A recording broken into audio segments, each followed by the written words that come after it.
Baik, Shalom. Perkenalkan nama saya Gideon Pembonan. Jadi pada video kali ini saya akan jelaskan mengenai algoritma sorting yang telah dipelajari. Di mana algoritma yang saya gunakan yaitu algoritma Radix-Short.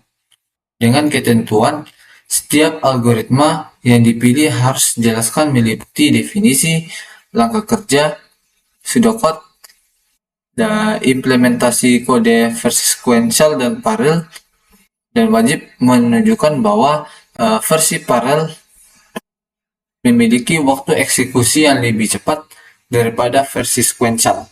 Jadi sebelum masuk ke dalam kodenya, kita harus memahami dulu apa itu sequential, apa itu parallel, dan apa itu Radix-Short. Jadi sequential itu merupakan tugas yang dilakukan satu persatu secara berurutan. Jadi tugas satu yang dikerjakan terlebih dahulu, kemudian ke tugas berikutnya. Kemudian ada parallel.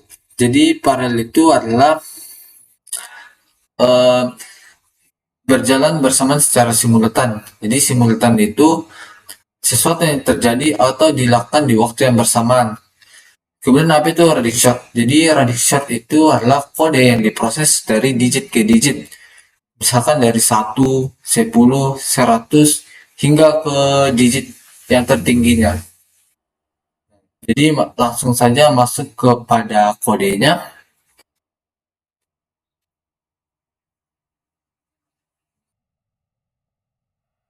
Ya, langsung saja masuk pada import random. Jadi import random ini digunakan untuk membuat data secara acak yang akan disorting nantinya. Dan yang kedua ada import time. Jadi import time ini yang kita gunakan untuk perbandingan eksekusi antara parallel dan sequential. Terus ada import matplotlib dan seterusnya, yaitu digunakan untuk membuat visualisasi grafiknya. Dan ada import numpy ya. Jadi import numpy ini digunakan untuk menghitung numbericnya. Kemudian ada from multiprocessing, import dan pool seterusnya, itu digunakan untuk membuat Radix-Short versi paralelnya. Kemudian ada import functools. Jadi ini digunakan ibaratkan menerima fungsi lah dari multiprocessingnya di atas. Nah, kemudian ada pandas. Import pandas ini digunakan untuk menyimpan data ke dalam tabel. Kemudian yang terakhir ada matplotlib.gridspec, yaitu digunakan untuk mengatur layout grafik dalam bentuk grid.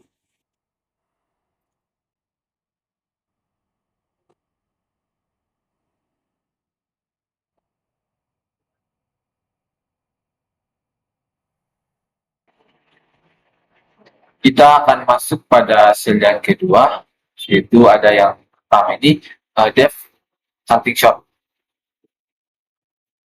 dan seterusnya.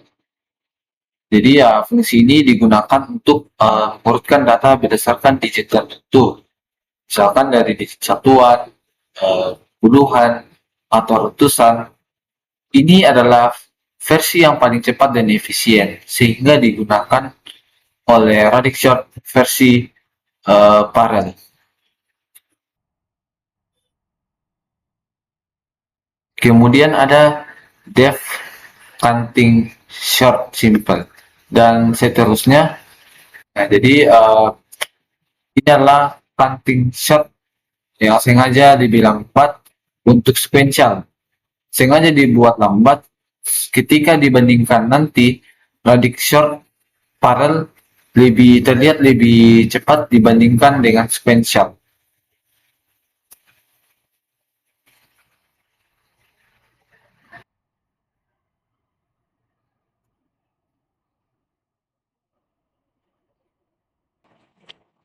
Lanjut pada Radix-Short sequential, depth, Radix-Short sequential, dan seterusnya.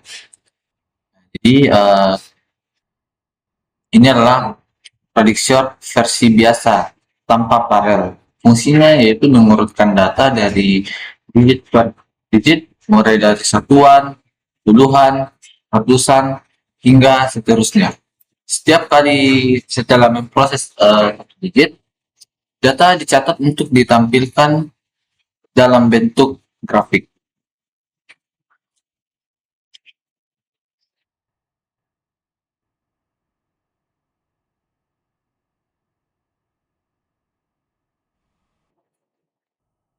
Lanjut pada depth counting chart parallel dan depth measures by digit. Nah, jadi depth sort parallel graph ini hanya sebagai pembungkus lah supaya fungsi dari sort bisa dipanggil oleh multiprocessing. Kemudian ada depth measures by digit. Nah, setelah setiap kurs CPU selesai, maka mereka akan mengurutkan datanya masing-masing. Semua hasil data tersebut akan digabung ke semua bucket. Data yang dibagi ini akan digabung. Ya,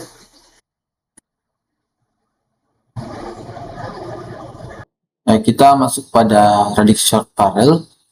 Jadi Radixor versi Parallel ini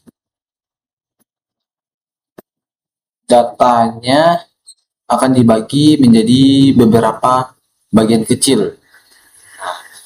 Lalu masing-masing diproses oleh core CPU secara bersamaan. Nah, setelah setiap core selesai, hasilnya akan digabungkan kembali.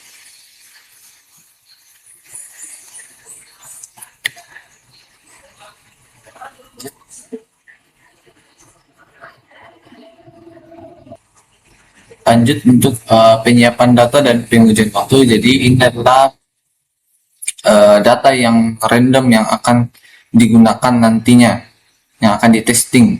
Nah, kemudian ada data size yang akan diuji pengujian waktu ya. Jadi lanjut aja kita ke sel yang ketiga. Sini ada main execution, menjalankan atau menguji datanya lah. Di sini ada data size-nya sekitar 1.500.000 dan untuk max value-nya yang maksimalnya itu sekitar 10 juta. Oke, nah jadi data ini adalah data, jumlah data randomnya itulah, random data yang akan dimasukkan, di mana dia itu ada sequential dan parallel. Nah, di sini ada tertampil ya jumlah datanya itu sekitar 1.500.000. Nah, data awalnya ini yang 10 elemen inilah merupakan data acak yang telah dimasukkan. Banyak 10 elemen pertama dan jumlah core CPU-nya itu ada 2. Kemudian kita maju ke sel yang keempat. Nah, di sini saya menjalankan 2 versi Radixor. Itu yang pertama ada Radixor Sequential, yang kedua ada Radixor Parallel. Lalu menampilkannya, nah ini adalah tes data yang akan diuji. Yaitu ada 1.000, 5.000, 10.000, 50.000, 100.000. Kita masuk ke sini.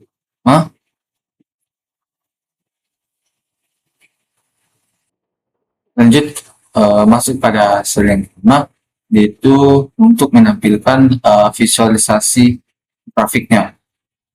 Misalkan di sini ada perbandingan waktunya, ada speed up analysisnya. Nah, tadi kita menuju ke outputnya.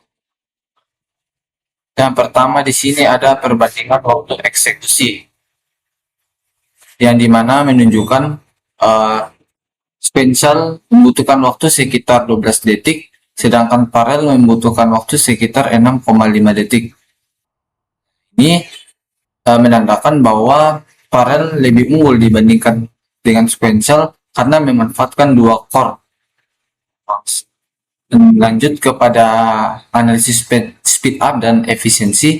Nah, speed up-nya ini sekitar 1,85x dan untuk efisiensinya sekitar 92,6%. Untuk scaling ukuran datanya, nah, kita bisa melihat uh, ketika datanya masih kecil, sequential lebih unggul dibandingkan dengan parallel. Namun ketika datanya semakin besar, parallel akan lebih cepat. Kemudian pada di 10 pangkat 5, mungkin sekitar 100.000, parallel lebih unggul, lebih cepat dibandingkan dengan sequential. Kemudian kita masuk kepada speed up-nya. Nah, speed up versus ukuran data. Nah, ini speed up-nya ini ya awalnya sekitar sekian-sekian, 0,5 atau apa. Nah, akan naik sampai 1,17x. Kita akan masuk pada proses sorting dari sequential dan parallel. Nah, untuk digit satunya ini berwarna biru, untuk digit 10 ini berwarna hijau, dan untuk digit 100 berwarna merah. Anda bisa lihat sendiri ada sequential dan parallel. Kemudian kita akan lanjut ini ya, histogram distribusi data sebelum dan sesudah sorting. Setelah sorting, distribusi akan membentuk pola teratur dari data kecil ke data terbesar. Untuk utility treats and procedure-nya, satu treats ya membutuhkan waktu 12 detik dan 2 treats membutuhkan waktu sekitar 6,5 detik. Kita akan lihat ke performance-nya. Di sini data size-nya sekitar 1.500.000 dan untuk maksimalnya itu sekitar 10 juta. Nah, ini CPU course-nya ini yang dimanfaatkan yaitu 2. Untuk hasilnya, result-nya, sequential itu membutuhkan waktu sekitar 12 detik, parallel membutuhkan waktu sekitar 6,5 detik, memiliki kecepatan sekitar 1,85 kali, dan untuk efisiensinya sekitar 92,6%.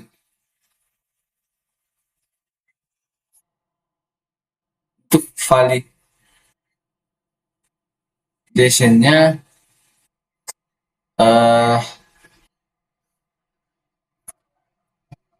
ya ini true ya. True, jadi yang menandakan bahwa sequential dan parallel itu berjalan dengan baik. Terus ada metodenya. Oh, ini ya, paling cepat adalah si parallel, sekitar 0,85 kecepatan. Kemudian kita akan lanjut pada hasil perbandingan sel enam ya, hasil perbandingan berbagai perdata dan analisis iterasinya dari parallel dan sequential. Kita bisa melihat data size-nya ada 1.000, 5.000, 10.000, 50.000, dan seterusnya lah. Sequential time-nya ini terlebih dahulu dia lebih cepat. Namun ketika datanya lebih besar, ya sequence parallel lebih unggul kembali.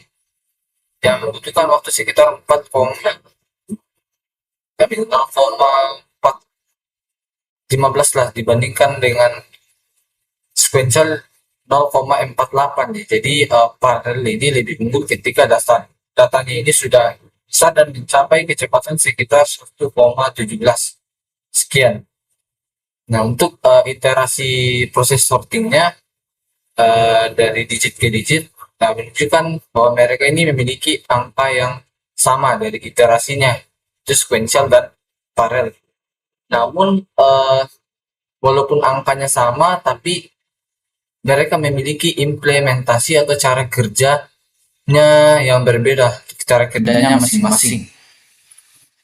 Kita masuk pada sel yang ketujuh, yaitu kesimpulan akhir ya untuk menentukan kebenaran algoritmanya serta analisisnya. Kita lihat. Nah, itu kebenaran algoritmanya sequential terurut, parallel terurut. Jadi yang menandakan kedua komputasi ini dari sequential dan parallel ini hasilnya sudah benar. Nah, untuk analisis performanya, ya kita lihat bahwa parallel 1,85 kali lebih cepat dibandingkan dengan sequential. Jadi sudah valid ya bahwa kita sudah memenuhi soal dari project ini, yaitu dimana wajib parallel lebih cepat dibandingkan dari sequential. Oke, jadi mungkin itu saja video dari saya. Kurang lebihnya mohon dimaafkan. Sekian dan terima kasih.